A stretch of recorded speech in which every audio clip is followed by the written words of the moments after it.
What's going on, guys? It's QWAZY here, and in today's video, we're going to go over all of the individual pieces of equipment that make making these YouTube videos possible. Now, this is not intended to be like a weird flex or look what I have style video, but I've had a lot of you guys over the last couple of months and the last couple of years ask me specifically what it is that I have and what it is that I use equipment-wise to make these videos possible. So here's your answer in video form. And in no particular order, let's just go ahead and start with myself. So how exactly do I get myself YouTube ready? Well, that seems like a great answer for today's video sponsor. The Manscaped Ultra Premium Collection is exactly what you're looking for to keep yourself looking fresh and smelling fresh for the entire day. This entire collection is clean, vegan, and dye-free with the formula they choose to use, and it's infused with their signature refined cologne scent. Pick yours up at manscaped.com and be sure to use code QWAZY20 for 20% off your purchase. Thank you, Manscaped, for sponsoring today's video. Now, the camera that I use in each and every single one of these videos is the camera, of course, I'm using right now. And this would be the Sony a6100. Now, I find the 6100 isn't commonly talked about, and it's outshined quite frequently by either the a6400 or the a6600. This, of course, is the little brother to both of those cameras, and if you're an indoor studio-based shooter like me, then save the money and take a look at this camera. Now, the a6100 features a 24 megapixel APS-C style sensor capable of capturing 6K imagery, which is then internally downsampled into a detail-packed 4K image. Autofocus is exceptional thanks to its 425 phase detection autofocus points, and the flip-up screen makes it easy to keep myself in frame during standalone filming. There's also an onboard audio jack, which lets me capture scratch audio or backup audio and clean HDMI out for this camera to double as a webcam for video conferencing. Lastly, the lens selection, both new and used, is fantastic thanks to Sony's E-mount being widely used among both videographers and photographers. Now, a camera really isn't that useful unless you have some lenses to go with it, and glass can make or break even the best cameras. So in this case, let's go ahead and let's take a look at the selection of lenses that I use in every, if not almost every video. Now, the first lens that we're going to talk about is on the camera right now. This is my 16mm Sigma f1.4 DC lens. Now, this is my preferred lens for any sort of like A-roll or talking headshots because I can get relatively close. You guys are like just an arm's length away, and you can see if I grab one of these lenses, I can put something up, I can still see myself in the viewfinder, and everything is just within an arm's length, but I still have plenty of room. I can almost stretch my arms out completely side to side and still be in frame. And that's what I love about this lens. Now, if we do stretch again, you're gonna notice that side to side, top and bottom, all of that good stuff, everything is very, very sharp. And that's one thing that the Sigma lenses are known for. And of course, the other thing that they're known for is very, very quick autofocus. So I love that I can bring something into frame, show you guys, bring it away, it's gonna grab my face, and it's just super, super buttery smooth. So the 16mm Sigma f1.4 is my favorite by far. It's one that you're gonna find me using more often than not. But if I'm not looking for that sort of wide angle, kind of get as close as you can lens, I'm gonna be turning towards this guy right here. Now this is also a Sigma lens. This one is the Sigma 30mm f1.4. Now this one gets me a little farther away from the camera. If I'm doing product shots, it helps me capture just a little bit more light because I don't have to have it super, super close to the camera. This as well is a prime lens, and the fact that this one, just like the Sigma 16, goes down all the way to 1.4 means that I can get so much light, I can get so much nice, beautiful depth of field. And again, you can see that back here, we're nice and blurry, but right up here, we're nice and in focus. Now, I don't use the 30mm that often for talking head, just because the autofocus isn't that fast, and that's one of its downfalls. But if I'm doing any sort of like B-roll shooting or anything like that, this is absolutely great. It locks onto focus super well, it holds focus super well. But as far as the speed in obtaining the focus, if I were to do this and bring something up into the camera, it's not the fastest and it's not the most accurate. Now, if I want to get even farther away, then we're actually going to turn to this guy right here. And this one is a native Sony lens, as is my next one that we're going to talk about. But this is the Sony 50mm f1.8. And this guy here, again, being a prime lens, being that it has the ability to stop all the way down to f1.8, we're gonna get some beautiful, beautiful background blur, some bokeh, some depth of field. It's going to allow us to get very, very bright and very, very low environments. And for me, again, this is just allowing me to step back even farther, kind of defocus that background. I don't get as much barrel distortion. Again, something like this guy here, you're gonna notice that with a wide angle, you're gonna end up distorting some of your edges, some of the fringes, if you will. This table is gonna look a little curved when in turn it's actually completely flat. So this guy here is gonna help that as well. It's gonna make sure that straight lines kind of stay straight, and the compression on this one makes faces beautiful. So great for photography as well. And then the last lens that we're going to talk about is this little tiny silver one. It kind of sticks out aesthetic-wise from the pack, but this is actually, again, a native Sony lens. This is a macro lens as well, and it's their 35mm f3.5. Now, this is actually what I use to get very, very close to objects, and you've seen that in some of my previous productions as well, when we're trying to showcase and highlight something with very, very high levels of detail and need to get very, very close to it. I would never use this for A-roll. I would never really use it for anything else other than the macro shots. And that's simply because unless you're doing macro, it doesn't have that much depth of field, being that it's 3.5 for the f-stop. But I still love it all the same. You need a lot of light though when it comes to macro photography. 3.5, I mean, it's decent, but being an APS-C sensor on the A6100, there's different crop factors. I think this one's 1.5 if I'm not mistaken. So you're not gonna capture as much light. This 3.5 doesn't work quite as well as compared to if this was a full frame sensor and it was able to just get that much more bright. So these were my lenses. Now let's move on to the other categories. So the next thing to discuss would be lighting, and I really haven't changed my lighting in the last couple of years. I haven't felt the need to. I've been very enticed very many times of looking at something like the Aperture 100D and kind of all of those crazy lights that it seems like every YouTuber has, but all of the lighting that I have here that honestly works very, very well for my needs is done by a very affordable set of 3 softboxes from NEEWER. Now, these softboxes I've done a dedicated video on, and I'll link that down in the video description, but they're very affordable. They have like 4 or 5 bulbs per light. They have 2 different stages, so you can turn on some of the lights or all of the lights. And I find that I have a decent enough space size-wise that if by chance I need something brighter or dimmer, I can actually just physically move the lights back and forth. Now, my light over here is actually a ring light. I don't really use it for its intended purpose, which would be kind of face on A-roll to get you those nice beauty circles in your irises of your eyes. But instead, the fact that it's dimmable, I use this as a background light. I use this as an overhead light. I'll use it to bounce light off the ceiling or off the white walls in the studio because it has so much more control over its brightness. I find those ways to utilize the light just that much better.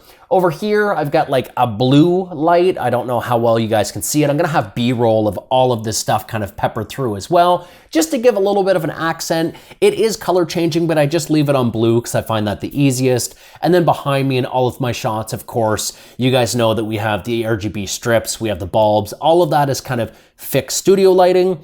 And then the last light is this guy right here. Again, there's a dedicated video on this light on the channel already. This is the little SANDMARC Pro RGB portable light. And this guy's great if by chance you want to use it just as like a little bit of background light. I've used it behind me in video calls for a hair light as well, because it's very, very easy to hide behind you.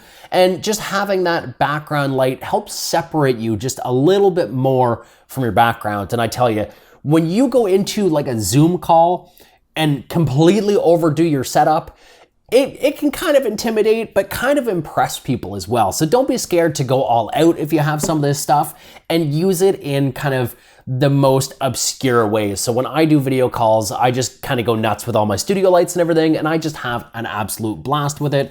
This guy here comes in handy for that as well. Now, the next thing to take a look at would be kind of tripods and what helps me utilize the camera and the lights and the lenses and all of that stuff. So I do have a variety of tripods and stands and sliders. And the very first one we're going to take a look at is the one I'm actually using right now. And this is actually just like a Best Buy exclusive $100 Canadian tripod. I'm going to link it again in the video description below. But this is a tripod and fluid head combo.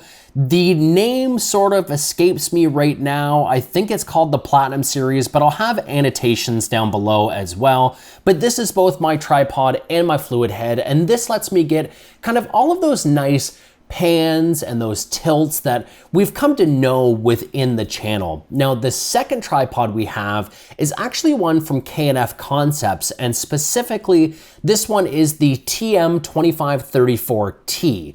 Now, this is actually pretty unique because you can actually raise the internal shaft, if you will, of the tripod and rest it over 90 degrees. And this is actually what helps me get a lot of my overhead style shots between this and the actual slider on top of it, which is the Moza Slide Pod E.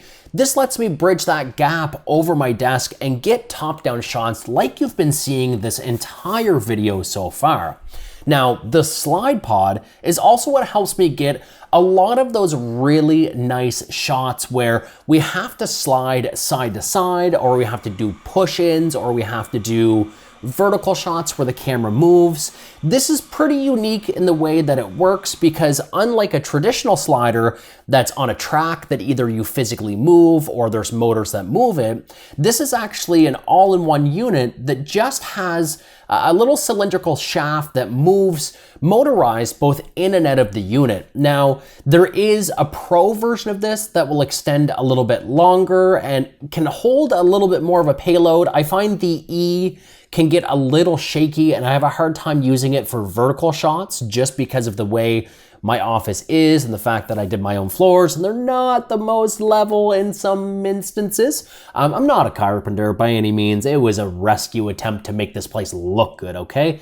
Don't judge me.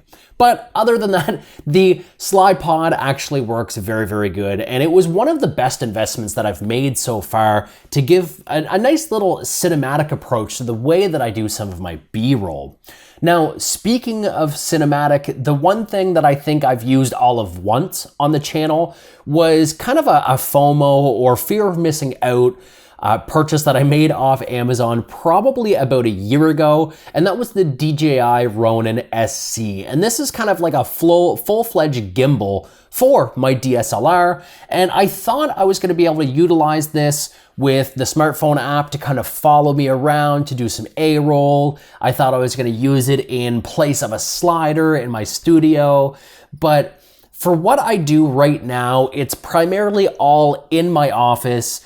It was just so cumbersome to balance that thing for like 1 or 2 shots that I've actually only used it once. So it was kind of a waste, but I mean, I had some Amazon credit, so why not treat myself? And maybe someday I'll either sell it or I might use it, who knows, maybe in the summer. But for now, it just kind of sits, probably with its battery dead, on my shelf collecting dust. Oh, and before I forget, kind of the last little tripod that I actually use a lot is this guy right here. So this is a little flexible tripod from a company called PATEKFLY.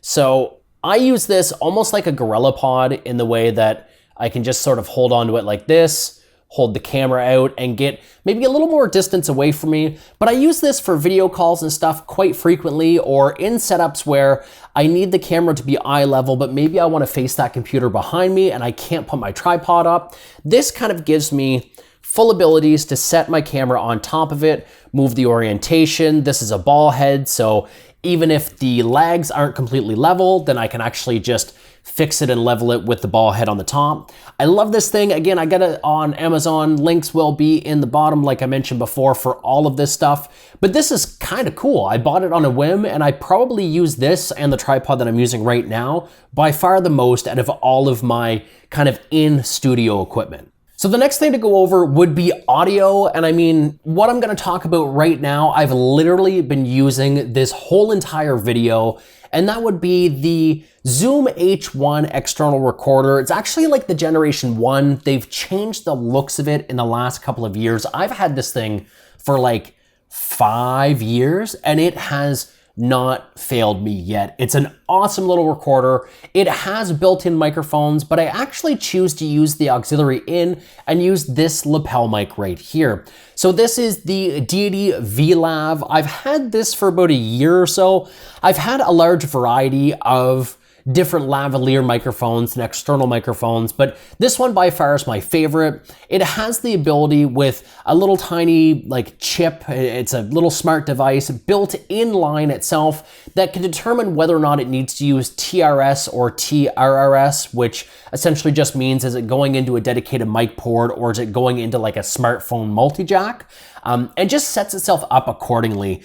It doesn't stay on when it's unplugged, which is fantastic, or even when it's plugged in. I leave this thing on 24/7. And that was an issue that I had with all of my old, let's say, Audio-Technica lavs, is I'd always forget to turn them off. They would always drain the batteries dead. And then halfway through doing a video, I have no audio. So this was a great purchase. I love it. And then up here on my camera right now is the Rode Video Micro. So I use this for two different purposes. The main purpose is scratch audio. So in the event that something happens and this sort of either falls off or maybe the lav brushes my hood or something happens and audio fails, if I was doing like a one-take video, I don't have to do it again because I do have semi-decent recoverable scratch audio.